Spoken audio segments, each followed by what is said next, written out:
A graça de Cristo e a nova aliança é o tema 32 da série Os Escolhidos. Ao serem criados, Adão e Eva tinham o conhecimento da lei de Deus. E após o pecado, de geração em geração, a lei de Deus foi passada de pai para filho.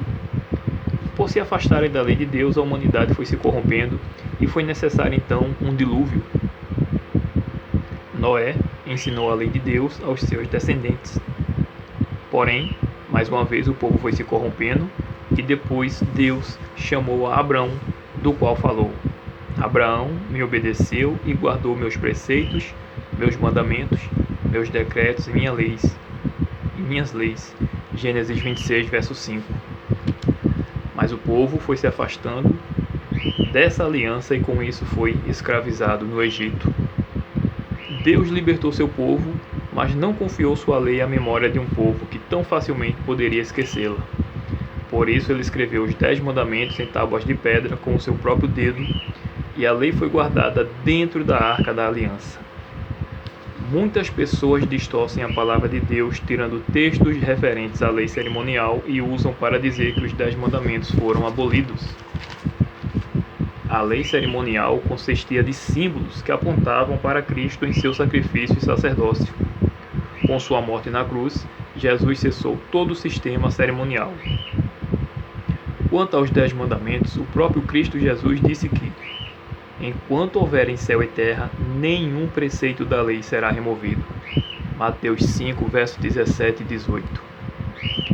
O próprio fato de Cristo ter morrido para que a expiação pelos pecados se tornasse possível, prova o quanto a lei de Deus é imutável e a morte de Cristo, portanto, não diminui a obrigação para com os 10 mandamentos. A lei de Deus é uma bênção para toda a humanidade. Como diz o apóstolo Paulo, a lei é santa, o mandamento é santo, justo e bom. Romanos 7, verso 12. Com relação à nova aliança, Cristo é nosso mediador, contudo, a luz dele já brilhava no Antigo Testamento. Cristo era o fundamento e o centro do sistema sacrificial. Também foi por meio de Cristo que Deus se comunicava com seu povo. Foi o Filho de Deus que fez a promessa da redenção a nossos primeiros pais, a Adão, Noé, Abraão, Isaac, Jacó e Moisés. Cristo foi o guia dos hebreus no deserto. Foi ele quem deu a lei a Israel. Cristo falou a seu povo por meio dos profetas, como bem explica o apóstolo Pedro, 1 Pedro, capítulo 1, versos 10 e 11. É a voz de Cristo que nos fala por meio do Antigo Testamento. Enquanto este esteve pessoalmente na terra, Cristo direcionou a mente do povo para o Antigo Testamento. Naquela época, aliás, só haviam os escritos do Antigo Testamento. Foi Jesus quem deu a lei cerimonial.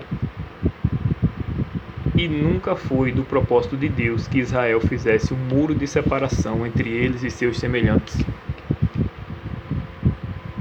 A bênção de Deus foi concedida ao povo escolhido para que pudesse abençoar outros, como foi Abraão, José e também Moisés, por exemplo.